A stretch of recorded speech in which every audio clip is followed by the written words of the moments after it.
Olá, amigos! Sejam bem-vindos a mais um vídeo do meu canal. Eu sou o Lucas Knaip e vamos falar de João Fonseca, que confirma seu favoritismo e vence Botic Van de Zandschulp por 2-0. E olha, vai ter uma terceira rodada diferente do que muita gente pensava, né? Eu nem gravei o vídeo sobre o abandono do Casper Ruud contra o Christopher O'Connell. Ele começou o jogo melhor, mas o australiano foi começando a virar. O Ruud sentiu, pelo visto, um problema na lombar, abandonou. Com isso, o João vai enfrentar o Christopher O'Connell na terceira rodada do torneio. Mas antes de pensar nesse jogo, a gente vai ter o vídeo prévio, como de costume, para falar sobre esse jogo. Fala do jogo de hoje, eu gostei da atuação do João. Eu acho que a crítica maior, óbvio que vai a questão do saque, que tá melhor do que Montreal, mas ainda assim ainda longe do ideal, né?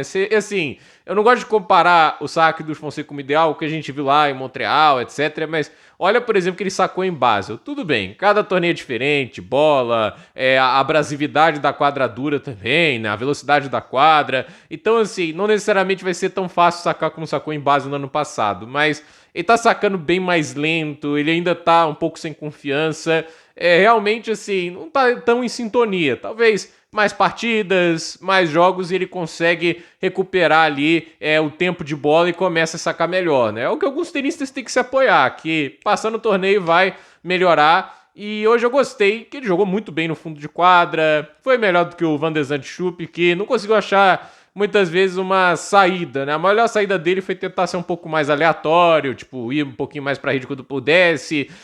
Porque assim, o Van de Zandschulp, por exemplo, ganhou do Medvedev, porque ele conseguiu ver que prolongar os pontos não estava sendo ruim para ele. O Medvedev estava errando muito, né? O jogo que ele teve que 9 bolas vencedoras e 40 erros não forçados. Não é o comum, mas foi um jogo que deu para identificar que era a estratégia correta a se fazer. Hoje, contra o João, não é o tipo de atleta que você pode ficar só passando bola. O brasileiro tem poder de fogo no forehand para machucar, para acelerar. Então, assim, tem que ter inteligência na hora de escolher as bolas defensivas contra o João, porque se você deixa uma bola curta e alta, o João tem ferramenta para ir lá e decidir os pontos. E assim, o João começou o jogo um pouco pior, com o Van de Zandschulp quebrando ele primeiro, mas depois recuperou rapidamente, devolveu bem. Eu acho que isso é importante dizer. O João teve um bom jogo de devolução, quebrou o saque do Van de Zandschulp 3 vezes. E assim, para mim o grande problema tava 6-4, 4-1, o jogo tava completamente na mão, o Van de Zandschulp não estava jogando bem, e aí ele fez um game muito ruim e acabou sendo quebrado. Então assim, ele podia ter resolvido esse jogo num 6-4, 6-3, assim podemos dizer. Seria um jogo muito mais tranquilo, de mais confiança, e teve que jogar um tie-break, né? Porque esse é o problema.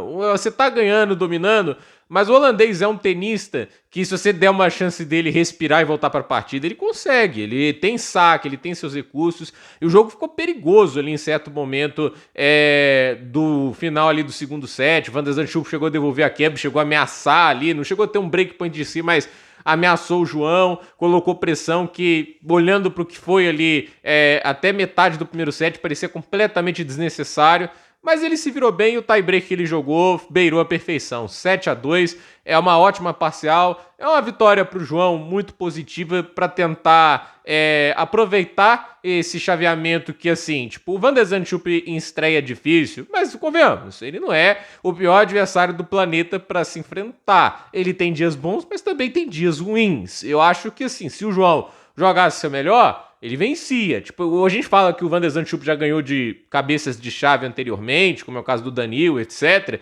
Mas eu penso, se o Danil joga o melhor dele, ele vence o Van de Zandschulp. Ele não fez isso. Já tem um tempinho, desde Roma, que o Danil não joga o melhor dele. Então assim, eu acredito que o Van de Zandschulp, ele é um tenista, assim, perigoso, etc. Mas hoje, assim, o João foi muito bem em neutralizar bastante o jogo dele. Ele não conseguiu se impor, tentou ser agressivo nas devoluções. Acho que foi a melhor coisa que o Van de Zandschulp fez no jogo, foi isso, tentar acelerar as devoluções. Mas no contexto geral, o brasileiro foi superior e consegue essa vaga e vai enfrentar um tenista super acessível na rodada seguinte. É ver o que acontece no restante do bloco, porque esse bloco para as oitavas, se o João ganhar ele avança às oitavas, é o bloco do Fritz.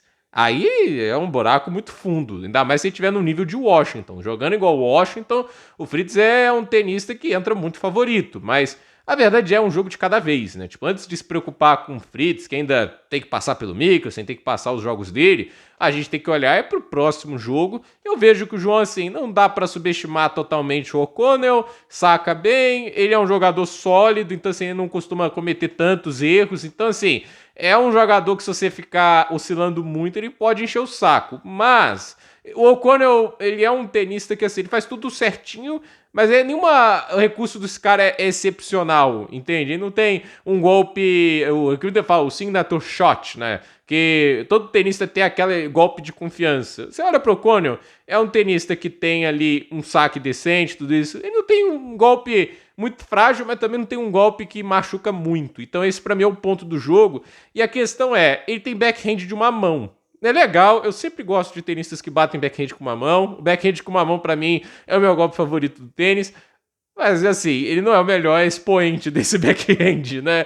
E a gente tá fraco, né? Depois, agora que o Wawrinka tá aposentando, a gente não tá bem, assim, de um tenista que bate o backhand com uma mão. É até um pouco engraçado falar isso, mas pra mim, tecnicamente falando, o melhor jogador em backhand de uma mão, tirando, obviamente, o Wawrinka, é o Shapovalov. Mas o Shapovalov não tem um cérebro muito funcional na hora de jogar tênis, né? Tipo, é um pouco pesado falar isso, mas olhando o Shapovalov jogando, a gente entende isso. O talento dele é surreal, mas a falta de inteligência emocional, a falta de estratégia é frustrante. Então, o backhand de uma mão do O'Connell é preciso, mas é um golpe que se pressionar e sufocar, ele comete um pouquinho mais de erros e fica mais na defensiva, né? Ele pode ficar apelando mais para slices. Mas esse é um jogo que, pra mim, o João consegue impor-se, né? Tipo, ele vai ter o comando das ações com mais facilidade do que ele teria com o Van de Zandschulp, e certamente mais facilidade do que um Fritz da vida. A gente sabe que são um sacador muito poderoso e ter recursos do fundo de quadra que são muito letais, né? O forehand, o backhand deles são muito